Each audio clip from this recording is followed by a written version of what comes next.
말씀 보겠습니다. 오늘 말씀은 출애굽기 23장 20절부터 33절까지 말씀입니다. 출애굽기 23장 20절부터 33절까지 말씀 보겠습니다.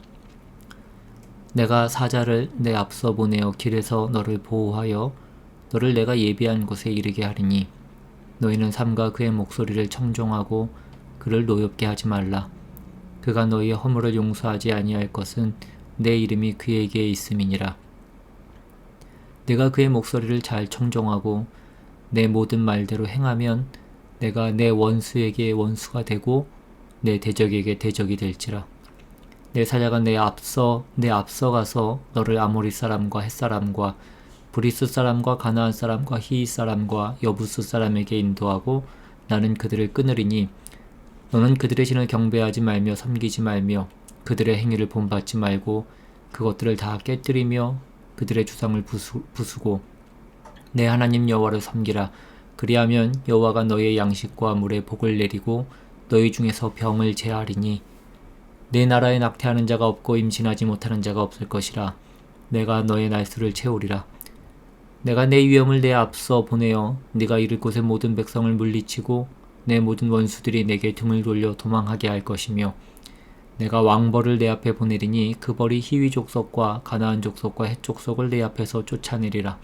그러나 그 땅이 황폐하게 되므로 들짐승이 번성하여 너희를 해할까 하여 1년 안에는 그들을 내 앞에서 쫓아내지 아니하고 네가 번성하여 그 땅을 기업으로 얻을 때까지 내가 그들을 내 앞에서 조금씩 쫓아내리라. 내가 내 경계를 홍해에서부터 블레셋 바다까지 광야에서부터 강까지 정하고 그 땅의 주민을 내 손에 넘기리니 네가 그들을 내 앞에서 쫓아낼지라. 너는 그들과 그들의 신들과 언약하지 말라. 그들이 내 땅에 머무르지 못할 것은 그들이 너를 내게 범죄하게 할까 두려움이라. 내가 그 신들을 섬기면 그것이 너의 올무가 되리라. 아멘. 오늘 우리가 보고 있는 이 본문은 앞에서 길고 또 상세하게 나왔던 그 율법의 모든 내용들이 다 전달이 된 후에 이제 이스라엘 백성에게 너희가 정말 그 율법의 내용대로 살겠느냐라고 물으시는 일종의 의사 확인의 절차입니다. 백성들이 그 하나님과의 계약을 충실히 이행하기 위해서 두 가지가 요구되고 있는데 첫 번째는 그 사자가 전하는 말을 청종하는 것입니다.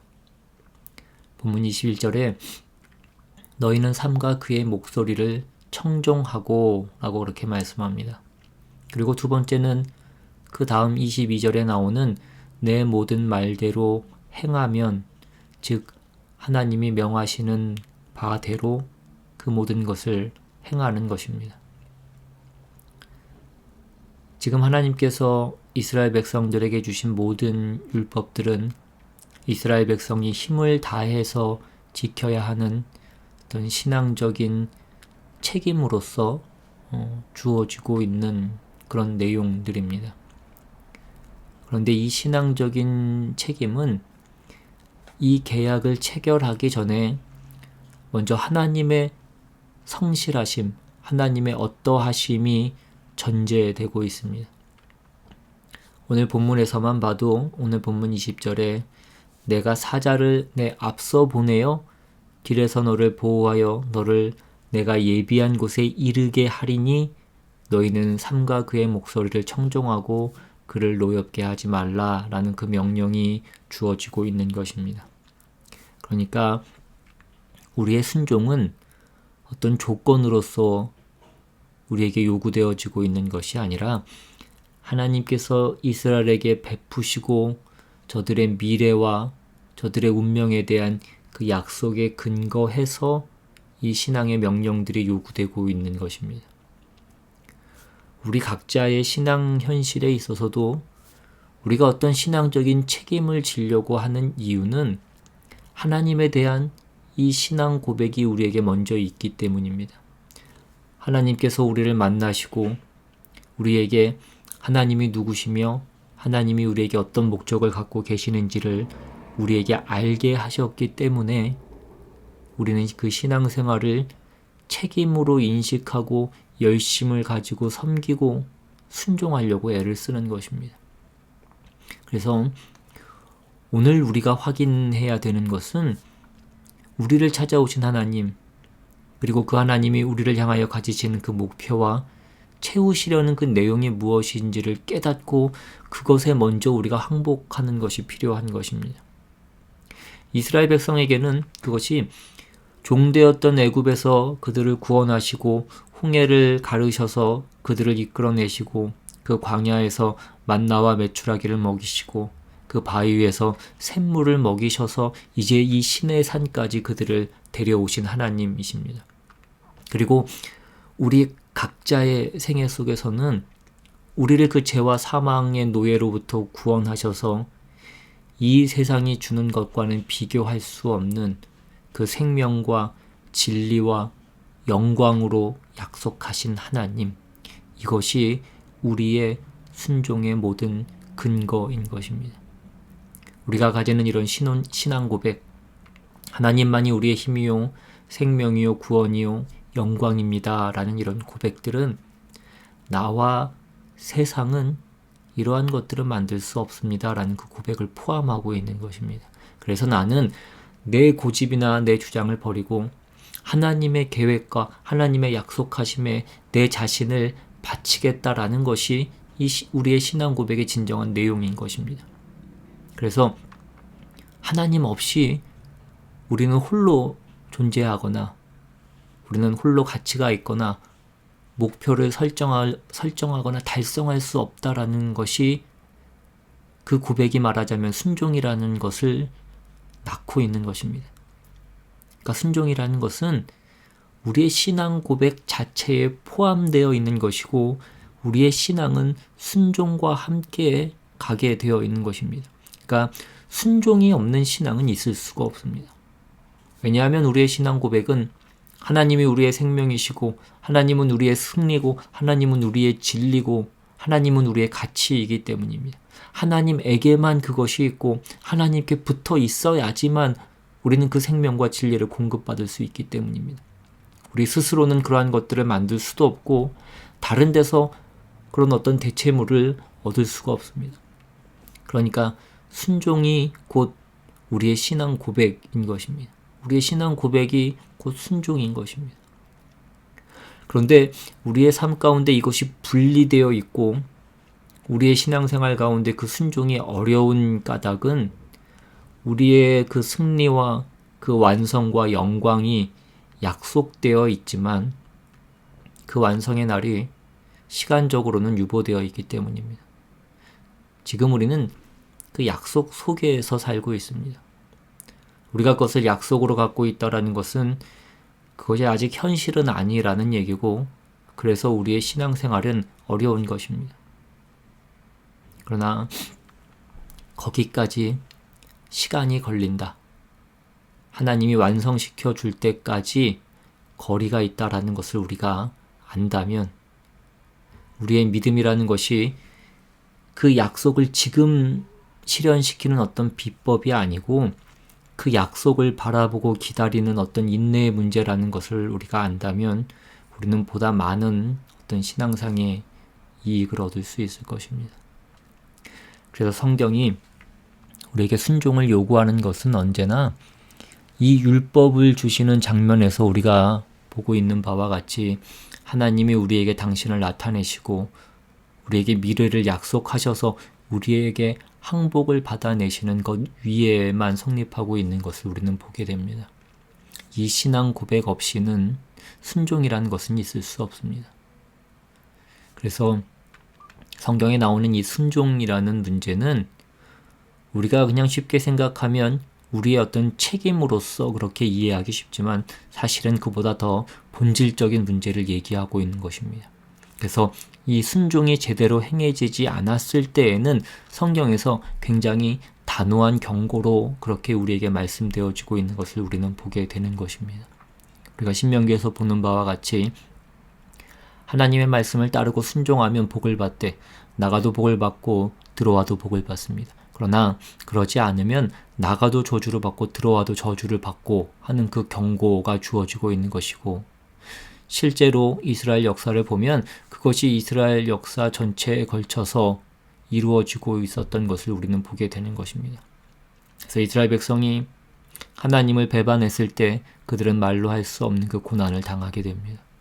결국은 바벨론의 포로로 잡혀가서 그 나라가 없어지기까지 그 고난을 당하는 것이 이스라엘 역사 가운데에서 우리에게 증언되어지고 있는 모든 내용들인 것입니다.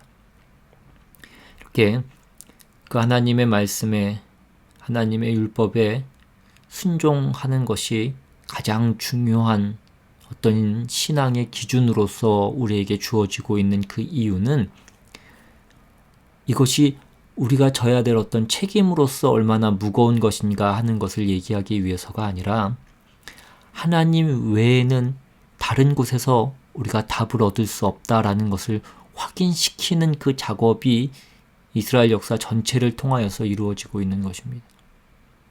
그래서 결국 그 이스라엘을 그들의 어떤 상황과 그들의 삶을 몰고 몰아서 어디까지 몰고 가냐면 그 죽음의 자리, 그 마지막 그 최고의 위기의 상황까지 그들을 몰고 가는 것입니다.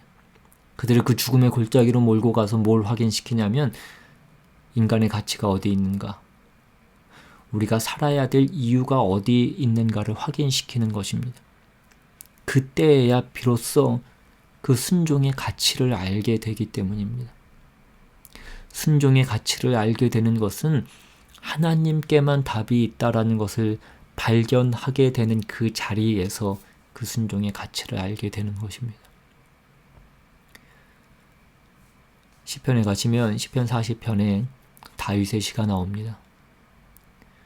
1절에 내가 여호와를 기다리고 기다렸더니 귀를 기울이사 나의 부르짖음을 들으셨도다.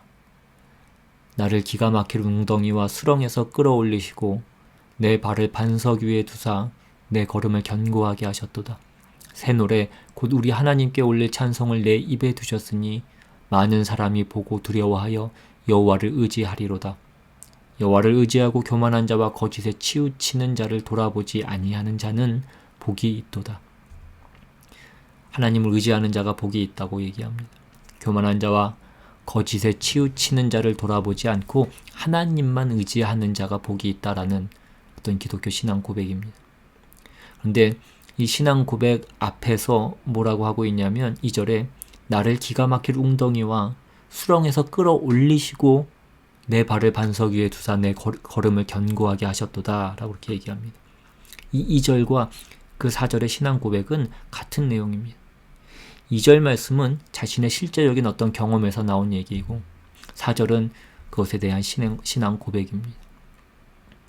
다윗이 죽음의 위기에 몰려서 그가 존재의 이유를 묻고 그 삶의 진정한 가치를 물을 때가 되어서야 하나님만이 답이다라는 것을 찾아내는 것이고 하나님으로부터만 내가 생명과 진리를 공급받을 수 있다는 것을 알 때 그 순종이라는 것이 조건으로서가 아니라 어떤 방법으로서가 아니라 하나님만이 답입니다라는 그 고백이 순종이라는 것으로 소개가 되어지고 있는 것입니다.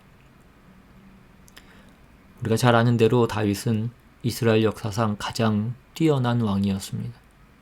어린 나이에 그가 블레셋의 장군이었던 골리앗을 물리치고 하루아침에 구국의 영웅이 되었던 사람이고 그리고 나중에 왕위에 올라서 이스라엘 역사상 가장 뛰어난 어떤 최고의 왕이 되었던 사람입니다. 그러나 그가 밧세바 사건을 저지르고 난 후에 자기가 서 있었던, 자기가 이루었던 그 모든 것들이 아무것도 아니었다라는 것을 깨닫게 되는 것입니다. 자기가 서 있는 곳이 자기가 물을 디디고 서 있었다라는 그 사실을 깨닫게 됩니다. 이 시편의 표현대로 하자면 기가 막힐 웅덩이와 수렁 가운데 서 있는 것입니다. 이 기가 막힐 웅덩이라는 것은 미끄러운 함정을 얘기합니다. 기어 올라갈 수가 없는 상황을 얘기하는 것입니다. 어디로부터? 그 죄로부터 그가 빠져나갈 수가 없는 것입니다. 자신의 성취와 능력과 명성과 그러한 모든 것들이 다 아무것도 아닌 허공 위에 서 있는 것과 마찬가지였다라는 것을 그가 발견하게 됩니다. 언제든지 무너질 수 있는 것입니다. 우리가 발을 디뎌야 되는데 그 디디는 발이 근거를 찾을 수 없는 데 있더라는 것을 그가 알게 된 것입니다. 그래서 그가 놀라고 이제 하나님 앞에 가서 받은 답이 뭐냐? 하나님만이 반석이시더라는 것입니다. 그 발이 반석을 디뎌야 견고해진다라는 것입니다. 신약에 가면 예수님께서 산상설교에서 마지막 결론으로 말씀하신 것 또한 이 모래 위에 지은 집과 반석 위에 지은 집입니다. 예수 그리스도를 근거로 하지 않은 자는 모래 위에 지은 집입니다. 집이 잘못 지어진 게 아니라 모래 위에 있기 때문에 그 근거가 아무것도 아닌 허당이기 때문에 그것은 무너지는 것입니다. 반석 위에 지은 집은 집을 잘 지어서가 아니라 반석 위에 있기 때문에 무너지지 않습니다. 우리는 이 싸움을 하고 있는 것입니다.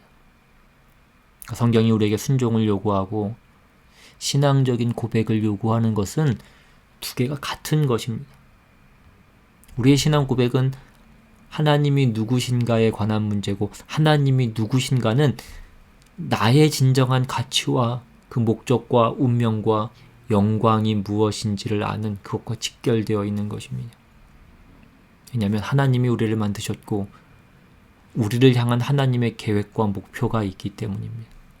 그걸 벗어나서는 인간은 인간 되지 못하고 우리의 인생은 인생 되지 못합니다.